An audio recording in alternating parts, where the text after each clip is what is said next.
যোৱাবাৰ আমি 25,000 ল'ৰা ছোৱালীক প্ৰথম কিস্তি আৰু দ্বিতীয় কিস্তিৰ ধন দিছিলোঁ। অহা মাৰ্চ মাহৰ প্ৰথম সপ্তাহত আমি তেখেতসকলক দ্বিতীয় কিস্তিৰ 1 লাখ টকা দিম।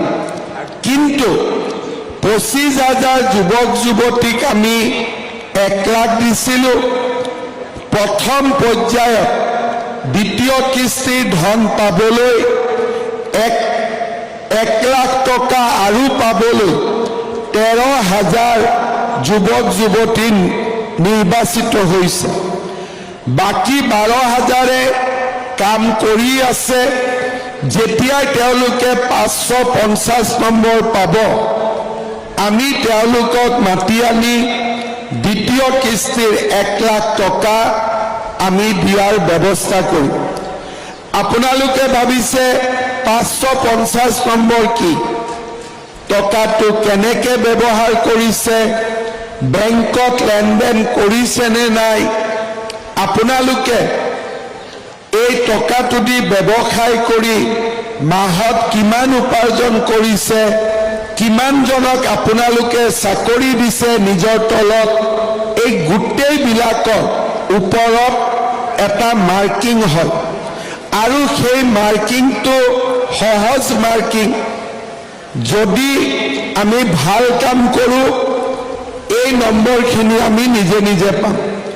কিন্তু যদি আমি এই টকা লৈ গৈ মটৰচাইকেল কিনো, স্কুটি কিনো, মোবাইল কিনো, তেতিয়াহ'লে আমি এই নম্বৰটো নাপাওঁ। যোৱাবাৰ 25,000ক আমি দিছিলোঁ। 2,000 ল'ৰা ছোৱালীয়ে টকাৰ অপব্যৱহাৰ কৰিছে। কিন্তু 23,000 ল'ৰা ছোৱালীয়ে এই আঁচনিৰ ধন সদ্ব্যৱহাৰ কৰিছে। এই আঁচনিটো আমাৰ ৰাজ্য চৰকাৰৰ আটাইতকৈ গুৰুত্বপূৰ্ণ আঁচনি।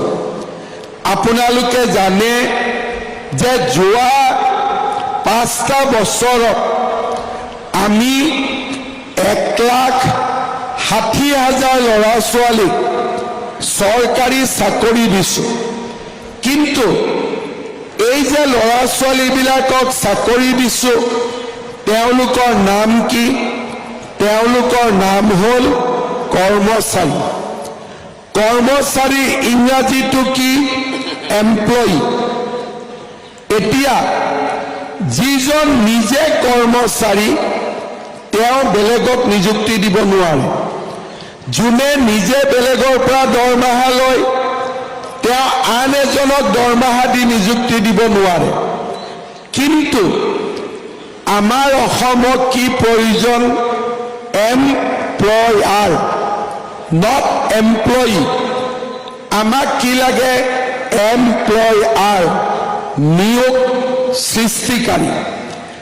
আজি আপোনালোকে এই 1 লাখ টকা লৈ গ'ল, ঘৰত এখন সৰু দোকান কৰিলে, পীযুষ হাজৰিকা ডাঙৰীয়াই কোৱাৰ দৰে লিচু খেতি কৰিলে, মাছৰুম কৰিলে, সাঁচি গছ ৰুলে।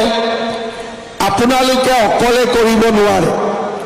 লগত কোনোবাই বিউটি পাৰ্লাৰ কৰিলে, কোনোবাই ৱৰ্কশ্বপ খুলিলে, যি কাম কৰিব, কোনোবাই ৰেষ্টুৰেণ্ট খুলিলে, অকলে আপোনালোকে কৰিব নোৱাৰে।